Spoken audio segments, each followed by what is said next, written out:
Oui, Nico, suite à le match de dimanche, vous avez été assez clair auprès de vos joueurs et donc vous avez dit que des choses doivent changer. Pourquoi? Qu'est-ce qui se passe que vous avez monté le ton un petit ton? Ja, erst einmal schönen guten Abend allen Anwesenden hier. Ich will gar nicht großartig darauf eingehen. Oui, bonsoir à tout le monde. Je ne veux pas aller dans les détails de tout ce qui a été dit.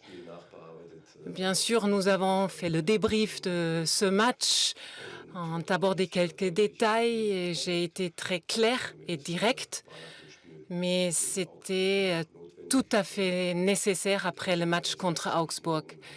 Donc demain, nous avons un match très important à jouer et donc il faut se remettre dans la bonne dynamique, de se concentrer sur le sport et pour être en forme demain. Bonsoir à tous. Ouais, comme tu l'as souligné, le coach nous a parlé dimanche après le match. Après, voilà, c'est un échange tout à fait normal entre entraîneurs et joueurs. Et voilà, je pense que c'était important de remettre l'église au milieu du village, si je puis dire. Et voilà, moi, en tout cas, personnellement, ça a été un discours qui m'a servi. Et j'espère que ça a servi à tous les joueurs parce que voilà, il y a un match capital demain.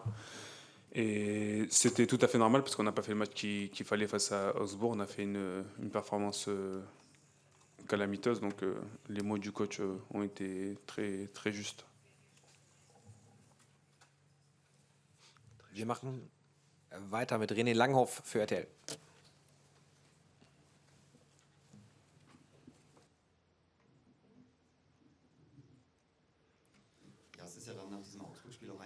Oui, bien sûr, ça a été pas facile après le match contre Augsbourg. Je pense que c'est le pire qui peut arriver à un joueur de foot. Comment tu as vécu l'équipe? Comment l'équipe gère ces situations? Est-ce qu'il y a eu peut-être voilà, des réactions un peu difficiles? Bien sûr, pour tout le monde, c'était clair qu'il fallait remettre des choses au clair, que la réaction est tout à fait compréhensible. C'est la réalité et il faut absolument s'affronter à la réalité. On ne peut pas lui tourner le dos et dire des choses qui ne sont pas vraies. Ça va faire qu'on se retourne entre nous-mêmes. Donc là, il faut absolument sentir que ce jour-là, on n'a pas montré ce qu'on est capable de montrer. Et donc, on doit en tirer les leçons et pour vraiment ne pas réaliser les mêmes choses dans le futur. Et bien sûr, cela me concerne également. Et nous avons vraiment besoin de faire que nos supporters peuvent nous fêter à nouveau. Bonsoir à tous. Oui, dire des mots clairement, c'est une chose. Est-ce que vous allez changer quelque chose maintenant? Peut-être faire jouer des joueurs qui ont été bien à l'entraînement et qui n'ont pas joué tant de matchs ces derniers temps?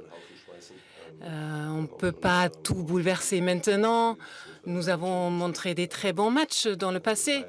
Donc, il ne faut pas dire que c'était un échec de un seul joueur. Non, c'était un échec collectif et non individuel.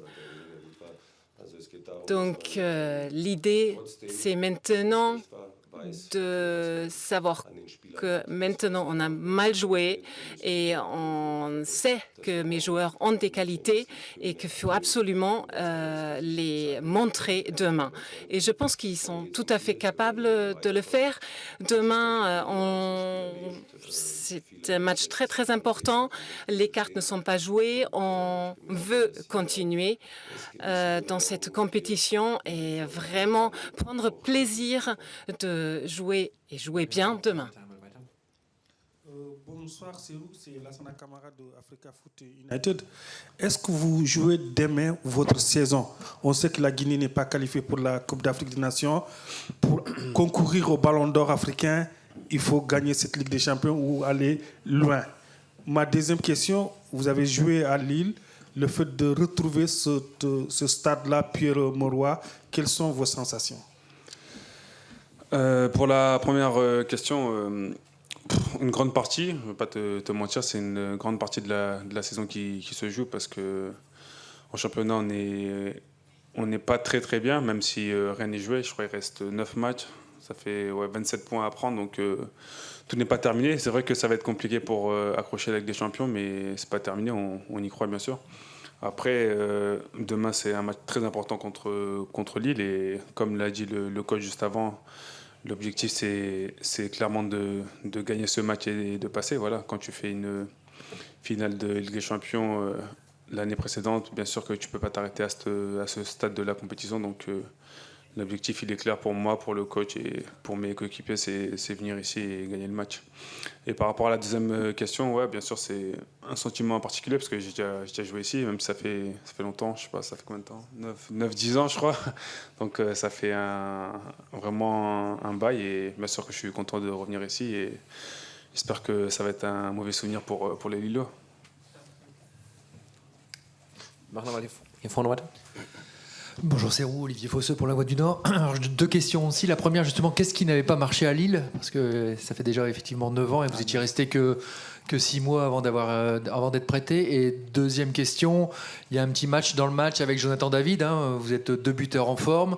Qu'est-ce que vous pensez de lui?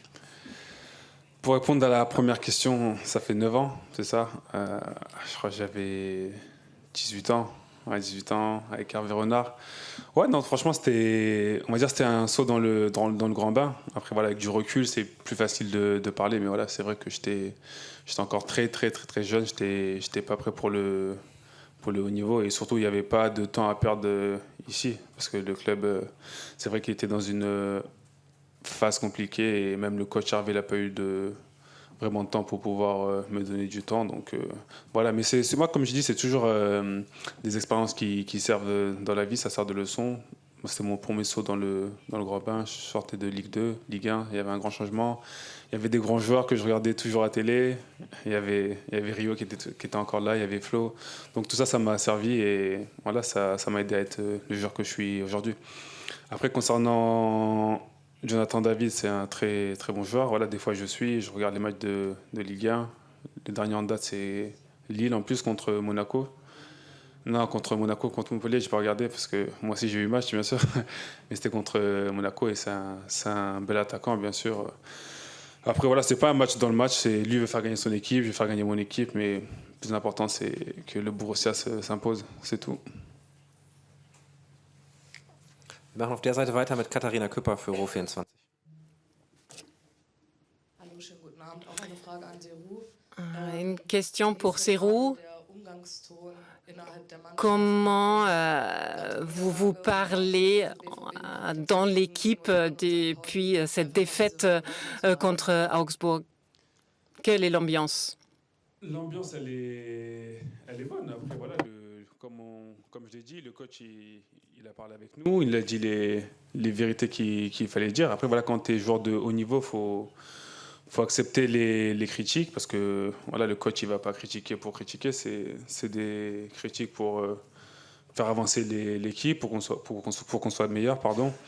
Et c'est difficile à répondre parce que contre Saint-Pauli, on fait un match solide. C'est très dur à jouer là-bas. Contre Union, on fait un match très, très solide aussi. Et c'est dommage qu'on ne puisse pas gagner à domicile contre Augsbourg. Parce que voilà, ça, c'est des équipes où il ne faut pas perdre de points. Mais en termes généraux, l'ambiance, elle est bonne. Et le plus important, c'est pouvoir se remettre en question nous-mêmes. Parce qu'on n'a pas besoin que le coach nous le dise, même s'il doit le faire. Quand tu es joueur de haut niveau, tu peux te remettre en question toi-même. Et on sait qu'on n'a pas fait les matchs qu'il fallait. Donc, faut vite switcher. Et vite switcher, c'est déjà demain. Et c'est une grosse affiche contre Lille.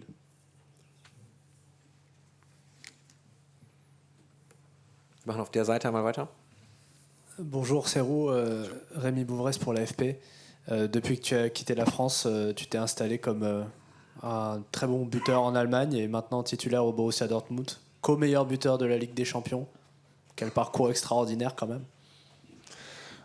Combien de buteurs Rafinha elle a marqué? Ouais, j'ai vu.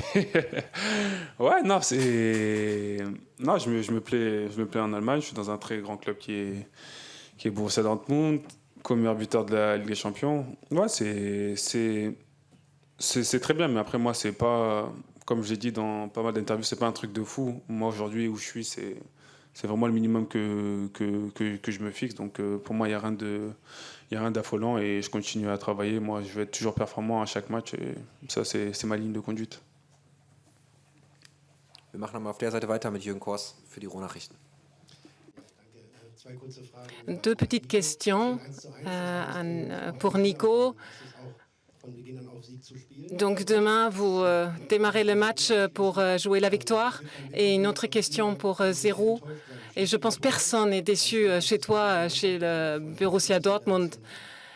Comment tu vois les choses? Es ist so, dass man in 2 Spielen sowieso immer einen Sieger braucht. In einem Spiel. Il faut toujours une victoire, deux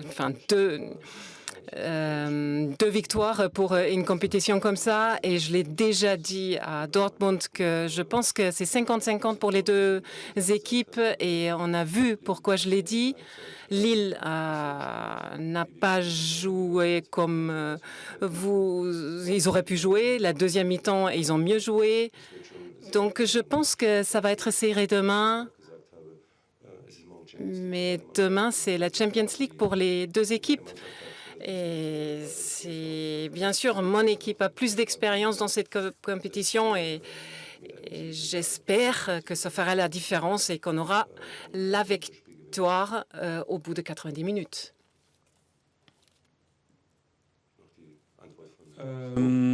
Par rapport à mon cas, après, voilà, moi, comme je l'ai dit auparavant, moi, j'ai toujours une ligne de conduite. J'essaie de performer à chaque match. Après, voilà, moi, je suis néanmoins un joueur d'équipe parce que quand le collectif il est mieux, moi aussi, je suis mieux. C'est quelque chose de logique. Après, voilà, c'est vrai que c'est une passe compliquée, mais c'est ça qu'on attend des leaders, c'est répondre présent le plus possible. Et c'est ça que j'essaie de faire, même si c'est compliqué pour tout le monde. Et après, voilà, c'est ce que le coach aussi l'attend, que les joueurs d'expérience, ils élèvent le niveau pour pouvoir sortir le plus rapidement de cette passe-là. Mais voilà, comme j'ai dit, je suis un joueur d'équipe et quand l'équipe elle est mieux, je suis mieux. Quand l'équipe elle va moins bien, moi aussi, je peux être moins bien. Mais voilà, c'est limiter les dégâts au maximum. Et comme je l'ai dit, switcher au maximum et le plus rapidement possible, ça c'est très important au niveau et c'est ça qui fait la différence.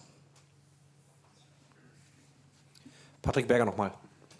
Nico, inwiefern spüren Sie eigentlich so eine Nico, Endspielstimmung, die comment vous ressentez cette ambiance peut-être d'une finale? Est-ce que ça peut être un point de départ pour quelque chose de positif, mais peut-être aussi quelque chose de négatif? Et une autre question à Serhou, on dit que toi, tu es un peu l'assurance-vie du club. Il n'y a pas de remplaçant pour toi. Comment tu arrives à garder cette balance, parce que c'est à toi de jouer tous les matchs, tu fais le ramadan. Quelle est la difficulté pour toi? C'est à partir du moment qu'on a joué la phase de groupe, chaque match est comme une finale. Mais c'est des matchs sympas. Et ça dépend quel match on joue. Et il faut absolument quitter le match en tant que gagnant. Et il y a des énergies, des émotions et une dynamique qui se libère pour justement montrer le meilleur de nous sur le terrain. Nous sommes des joueurs de foot et oui, on joue toujours des victoires. On sait que c'est un match demain qui est difficile pour nous, mais aussi pour notre adversaire. L'année dernière, on a joué la finale et donc je sais que mes joueurs ils vont tout donner demain. Est-ce que ça va être suffisant? Moi, je suis optimiste. Par rapport à la question qui m'a été adressée, ça me fait rire, mais ça fait plaisir. Après, voilà, comme je l'ai dit, je dépends de mes joueurs parce qu'on est une équipe. Mais voilà, moi, j'essaie d'être performant le plus possible. Après, c'est vrai qu'il y a des matchs où j'aurais aimé peut-être plus souffler dans les dernières minutes, mais c'est comme ça. Je suis venu au Borussia pour jouer tous les matchs. Je savais qu'il y avait la Ligue des Champions, donc ça fait que tu joues tous les 3 jours. Après, là, c'est vrai qu'il n'y a plus la Coupe d'Allemagne. On a été sortis, mais mon objectif, c'est de jouer le plus de matchs possible. Après, le coach, il a assez d'expérience pour faire les changements qu'il faut. Il sait les situations, il sait le ramadan, mais ce n'est pas une excuse, le ramadan, parce que je suis habitué, même si bien sûr que ça joue sur le corps, mais c'est pas un handicap, c'est plus une force, le ramadan. Donc voilà, mais c'est vrai qu'il y a des matchs où tu aurais aimé souffler vers les 5-10 dernières minutes, mais c'est comme ça et il faut faire avec. Die beiden abschließenden Fragen kommen von Katharina Küpper und dann Patrick Kleinmann nochmal. Hallo, eine Frage noch an Herrn Kovac. Une question pour Monsieur Kovac. Il y a Chukwuemeka qui est de retour. Comment il va? Nous sommes très contents que Czarny est de retour. Il a fait l'entraînement avec nous. Même si on n'avait pas d'entraînement hier, mais il s'est entraîné lui. Aujourd'hui, il a fait l'entraînement avec nous. Il est à 100%, même s'il n'aura sûrement pas la capacité de jouer 90 minutes. Bien sûr, il faut prendre en compte qu'il n'a pas joué tant de minutes. On a vu à Dortmund contre l'Union, quand il joue 20-30 minutes, il a des bonnes qualités, il a montré une belle performance. Et donc, j'espère qu'on aura la chance et que lui, il aura la chance de profiter de cette occasion. Monsieur Kovac vient de le dire, demain, ça peut durer 120 minutes. Il y a beaucoup d'intensité pour ces matchs-là. Est-ce que vous avez de la confiance pour votre équipe, que tout le monde est capable de jouer peut-être aussi 2 heures de foot? Je pense que c'est pas toujours la condition physique, c'est l'intensité contre le ballon aussi. Il faut se montrer moins passif, il faut agir comme un essuie-glace. Non, il seulement balayer d'un côté et de l'autre. À un moment donné, on va subir une pression et on va être dans une défensive. Mais il faut qu'on change, il faut qu'on aille dans cette phase offensive. Et comme je le disais tout à l'heure, je suis un coach qui veut que mes joueurs jouent avec le ballon, mais aussi contre le ballon. C'est-à-dire il faut qu'ils gèrent le ballon, qu'ils mettent plus de pression, et nous l'avons montré qu'on est capable de le faire. Et qu'on sait que Lille, on va leur poser problème si on met de la pression. Merci beaucoup à tout le monde et à demain.